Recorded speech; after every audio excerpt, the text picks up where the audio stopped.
Assalamualaikum anak-anak, selamat pagi. Bagaimana kabar kalian hari ini? Semoga kita semua dalam keadaan sehat dan tetap semangat ya.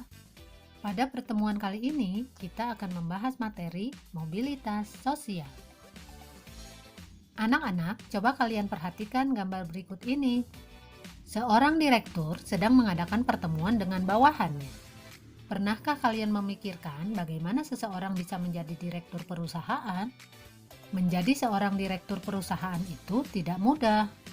Salah satu cara adalah merintis karir sebagai karyawan biasa, menjalankan tugas dan tanggung jawab sebaik-baiknya, sehingga mencapai prestasi dan promosi, dan akhirnya menduduki jabatan direktur.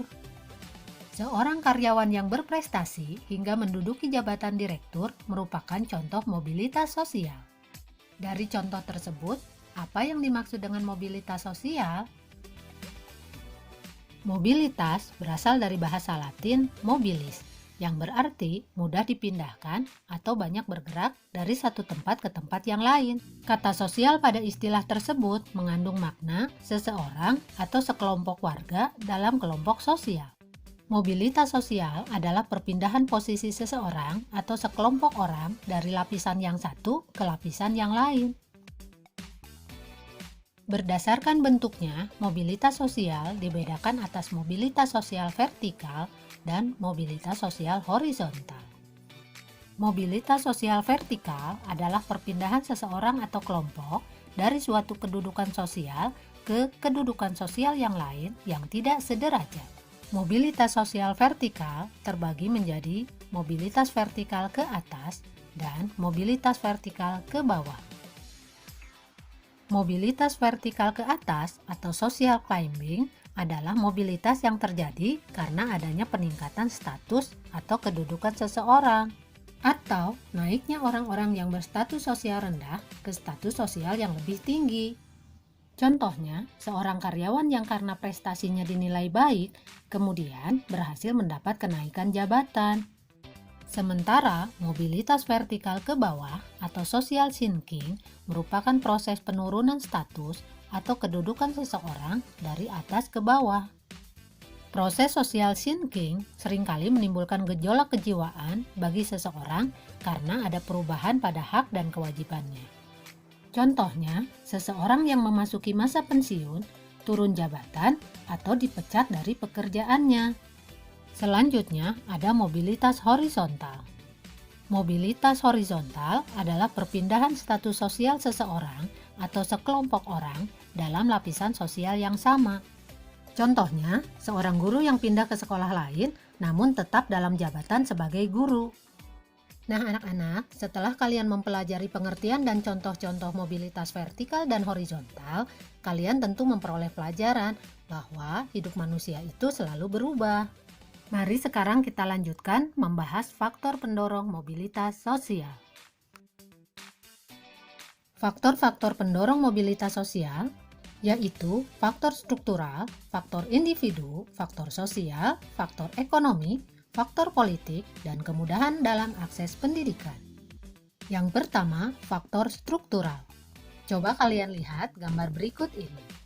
Kalian tentu mengenal semua presiden yang pernah memerintah Republik Indonesia.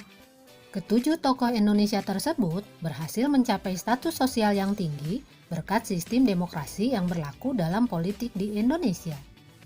Dengan sistem demokrasi, setiap warga negara Indonesia dapat mencapai status sosial berupa jabatan politik yang tinggi. Struktur masyarakat Indonesia sangat terbuka. Rakyat biasa dapat mengalami mobilitas sosial setinggi-tingginya, bahkan menjadi presiden karena dipilih oleh rakyat melalui pemilu. Hal ini tentu berbeda dengan sistem pemerintahan kerajaan, di mana pengganti raja adalah keturunan sang raja sendiri. Yang kedua, faktor individu. Setiap individu memiliki perbedaan dalam hal sikap, pengetahuan, dan keterampilan. Keberhasilan dalam melaksanakan mobilitas sosial ke atas sangat ditentukan sikap dan perilaku masing-masing individu. Contohnya, dua orang sarjana dari perguruan tinggi yang sama-sama melamar pekerjaan di suatu perusahaan. Hanya satu yang diterima, yaitu individu yang memiliki ambisi dan komitmen dalam hidup. Yang ketiga, faktor sosial. Setiap manusia dilahirkan dalam status sosial yang dimiliki oleh orang tuanya. Saat ia dilahirkan, tidak ada satu manusia pun yang dapat memilih status. Apabila ia tidak puas dengan kedudukan yang diwariskan oleh orang tuanya, ia dapat mencari kedudukannya sendiri di lapisan sosial yang lebih tinggi. Yang keempat, faktor ekonomi. Keadaan ekonomi dapat menjadi pendorong terjadinya mobilitas sosial. Masyarakat yang kondisi ekonominya baik cenderung lebih mudah melakukan mobilitas sosial. Dengan kondisi ekonomi yang baik, mereka mudah untuk memperoleh modal, pendidikan, dan kesempatan lainnya. Selanjutnya, ada faktor politik. Masyarakat yang hidup di negara aman dan damai akan lebih mudah melakukan mobilitas sosial dibandingkan dengan masyarakat yang hidup di negara yang sedang mengalami peperangan.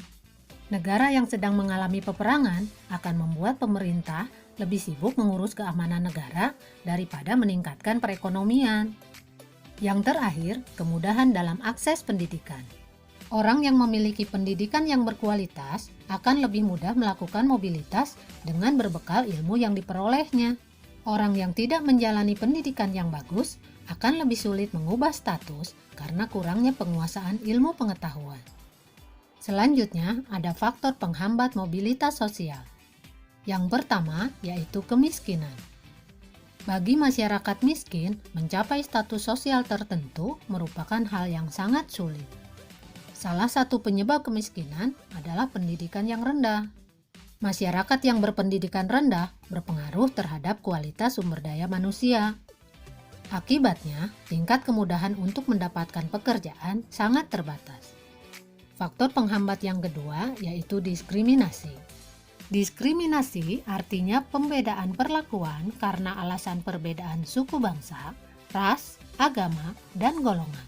Perlakuan membedakan seperti ini sangat tidak baik. Selain dapat mengakibatkan konflik, juga dapat menghambat mobilitas sosial.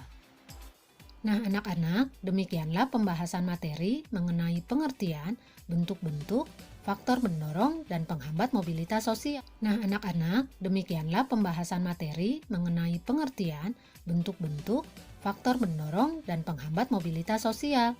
Kita bertemu lagi pada pertemuan selanjutnya. Wassalamualaikum warahmatullahi wabarakatuh.